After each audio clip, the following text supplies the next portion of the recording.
تو بات کہیں دور تک چلی جاتی ہے. تو میں یہ کوٹ کر دوں, 2 دن پہلے کلپ دیکھ رہا تھا جناب مفتی حنیف قریشی صاحب کا جی ٹی وی پر. نام لے کے اس لیے کہہ رہا ہوں بات کے تاکہ باقاعدہ ریفرنس کے ساتھ بات رہے. اور مولانا امین شہیدی صاحب وہاں موجود تھے, بڑی اچھی گفتگو رہی. تو مفتی حنیف قریشی صاحب نے اس میں بات کہی امام حسن اور معاویہ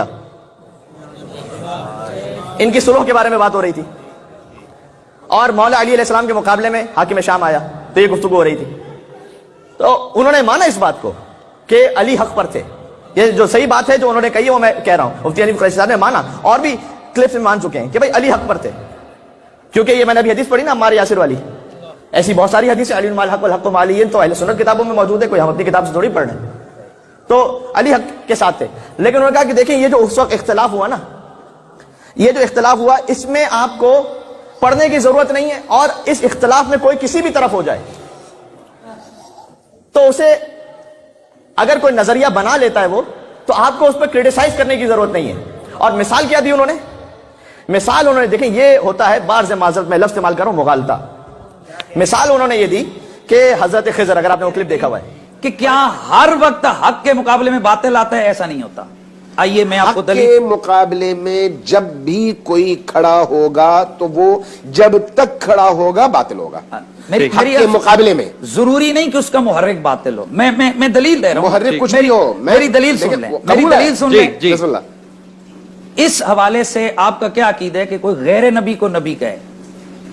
غیر نبی کو نبی کہنا باطل ہے, باطل ہے, کفر ہے. بالکل ہمارے عقیدہ اہل سنت میں کفر ہے. بالکل ٹھیک ہے. اور نبی کی نبوت کا انکار کرے یہ بھی کفر ہے. بالکل صحیح ہے, ٹھیک ہے, بالکل صحیح ہے. اب مجھے نہیں پتا آپ کے مکتب فکر میں کیا نظریہ ہے حضرت سیدنا خضر علیہ السلام کے بارے میں. آپ کیا کہتے ہیں ان کو, نبی تھے کہ غیر نبی؟ اختلاف ہے, بات ختم ہو, یہیں پہ ختم ہو گئی بات. اختلاف ہے. ہاں ٹھیک ہے. یعنی اس کا مطلب ہے کہ ایک آدمی خود وہ کہہ چکے کہ غیر نبی کو نبی کہیں پھر کفر, نبی کو سنیں نا, آپ اپنی نبی ہے نہیں نبی مان رہے, غیر نبی ہے نبی نہیں مان رہے پھر کفر, جی غیر نبی ہے نبی مان رہے پھر کفر, اور نبی کو غیر نبی مان رہے تو پھر کفر. ٹھیک. اب اس میں ان کے یہاں بھی اور ہمارے یہاں بھی دو رائے ہیں. کچھ لوگ کہتے ہیں وہ نبی تھے, صحیح ہے, کچھ لوگ کہتے ہیں وہ نبی نہیں تھے. اچھا اب ہم کہتے ہیں وہ دونوں صحیح ہیں.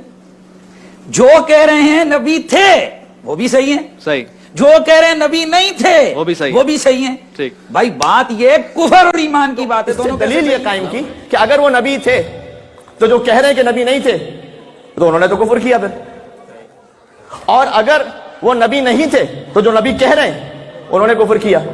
تو انہوں نے کہا کہ لیکن آپ کسی پہ تنقید نہیں کرتے, جو نبی کہتے ہیں ان کا بھی احترام کرتے, جو نبی نہیں کہتے ان کا بھی احترام کرتے.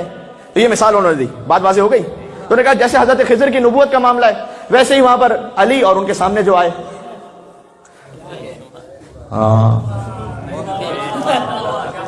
اچھا جو علی ان کے سامنے آئے تو کوئی اگر انہیں صحیح کہہ دیں تو وہ بھی ٹھیک, اور جو ان کے سامنے آئے اگر کوئی ان کی طرف ہو جائے تب بھی اس میں کوئی حرج نہیں ہے. اس لیے کہ جیسے خضر کی نبوت میں 2 نظریے ہو سکتے ہیں, خضر علیہ الصلوۃ والسلام. بات پہنچ رہی ہے یار, ایک جملے میں جواب دوں گا, ہے میرے ساتھ آپ سب؟ میں عرض یہ کرنا چاہتا ہوں کہ یہ مثال اس کے ساتھ اس لیے ٹھیک نہیں ہے کہ علی کے لیے تو حضور نے کہا تھا علی المال حق والحق مالی. مجھے اتنا بتلا دیں کہ خضر نبی کے لیے کوئی حدیث رسول موجود ہے کہ وہ نبی تھے؟ میرے ساتھ رہیے گا بھائی. نہ یہ حدیث موجود ہے کہ نبی تھے واضح طور پر, اگر موجود تھی تو ہم تک نہیں پہنچی, تو کم از کم ہم تک نہیں پہنچی کہ وہ نبی تھے. یہ حدیث بھی نہیں پہنچی کہ نبی نہیں تھے. جس سلسلے میں رسول اللہ نے کوئی ارشاد نہیں فرمایا آپ تحقیق کرتے رہیں, تحقیق کا دروازہ کھلا ہوا ہے. آپ اس طرف مان لیں اس طرف مان لیں وہ آپ کی مرضی ہے, اس لیے کہ رسول نے کوئی ارشاد نہیں فرمایا. کیا علی کے لیے معاملہ خالی چھوڑا تھا؟ بھائی علی کے لیے معاملہ خالی نہیں چھوڑا تھا. حضور نے کہا تھا علی المال حق, علی ہمیشہ حق کے ساتھ ہے, حق ہمیشہ علی کے ساتھ ہے. جب رسول اللہ کا کلام آ گیا تو کسی کی تحقیق کی کیا گنجائش رہتی ہے کہ وہ کہے کہ میں اس کے ساتھ تھا یا اس کے ساتھ تھا؟ جو علی کے ساتھ تھا وہ حق تھا, جو علی کے مقابلے میں تھا یا سب باطل تھا؟ مذکر ہو یا مؤنث ہو میں نہیں بات کرتا.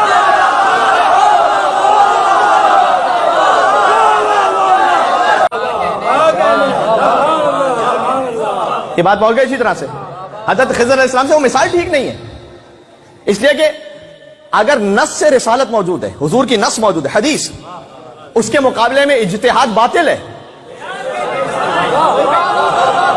یہ بات پہنچ گئی. اجتہاد اس بات میں ہے کہ جہاں کوئی واضح نص سے رسالت موجود نہ ہو, پھر آپ جو اجتہاد تحقیق کرنی کرتے جائیے. جیسے حضرت خضر کی نبوت کے لیے واضح نص موجود نہیں ہے, کیجئے تحقیق, آپ کو مبارک ہو. بائی دا وے کل حدیث سنا چکا ہوں کہ خضر علیہ السلام کا علم وہ تھا کہ جو پرندے کی چونچ میں آ گیا, جو سمندر میں رہ گیا وہ علی ابن ابی طالب کا علم تھا. یہ کل سے سنا چکا ہوں. اس لیے تو آپ تحقیق کرتے جائیے, لیکن جس ہستی کے بارے میں نص سے رسالت موجود ہے اس میں آپ کی تحقیق کی کیا گنجائش ہے, یہ ہماری تحقیق کی کیا گنجائش ہے, یہ ہمارے مزاج کی کیا گنجائش ہے.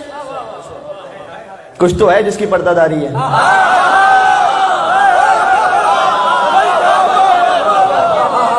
ہاں بڑے اچھا, اس لیے کہ اگر یہ کلیئر ہو گیا کہ نص کس کے ساتھ ہے تو پوری عمارت دھڑم سے گر جائے گی. آپ کی شریعت کی, آپ کے مذہب کی پوری عمارت گر جائے گی. ہاں پھر بات یہاں تک نہیں رہے گی حاکم شام تک, پھر یہ بھی سوال ہوگا کہ اسے اپوائنٹ کس نے کیا تھا, اور یہ بھی سوال ہوگا کہ اس کو پھر کس نے اپوائنٹ کیا تھا.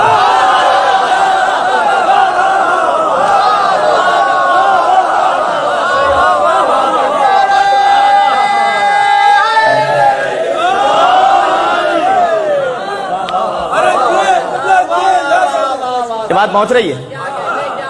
اور یہ بھی سوال ہوگا کہ حاکم شام نے کس کو اپوائنٹ کیا تھا. اسی لیے ہم کہتے ہیں, ہم محرم کی مجالس میں اس پہ تھوڑی سی بات کر چکا ہوں کہ اگر یزید پہ لعنت بھیجو گے, جو سارے مسلمان لعنت بھیجتے ہیں, تو فقط یزید پہ ہم جان نہیں چھوڑیں گے آپ کی.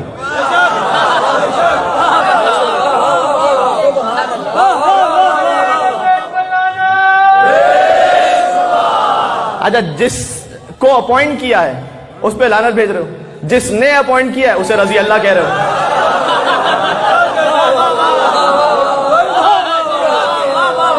غالب نے کہا تھا یہ اجتہاد عجب ہے ایک دشمن دین, یہ اجتہاد عجب ہے کہ ایک دشمن دین علی سے آ کے لڑے اور خطا کہیں اس کو, کہ خطا اجتہادی ہو گئی تھی. خطا اجتہادی ہو گئی. خطا اجتہاد کیا کیوں تھا آپ نے نص کے سامنے, حدیث رسول کے سامنے آپ نے اجتہاد کیوں کیا تھا. یہ اجتہاد عجب ہے کہ دشمن ہے اجتہاد کے لفظ پر. لیکن جو اس وقت تشیع میں اجتہاد ہے اور جو مجتہدین ہے وہ بہت محترم ہے, اس کا کاملاً اس سے کوئی تعلق نہیں ہے. وہ ہے نص کے مقابلے میں اجتہاد. علی کے سامنے آ کے کہہ رہے ہیں کہ خطا اجتہادی ہو گئی. جملہ کہوں تو پھر مسلمانوں کیوں نہیں کہتے ہو کہ ابلیس سے بھی خطا اجتہادی ہوئی تھی. نہیں جملہ پہنچا نہیں, ایسا میں پہنچانا چاہتا ہوں. کہہ دو کہ جو سجدہ نہیں کیا تھا خطا اجتہادی ہو گئی. یعنی میں کہنا یہ چاہ رہا ہوں کہ کیا فرق ہے حاکم شام کی غلطی میں اور ابلیس کی غلطی میں. فرق کیا ہے؟ ابلیس نے آدم صفی اللہ کو نہیں مانا, حاکم شام نے علی ولی اللہ کو نہیں مانا.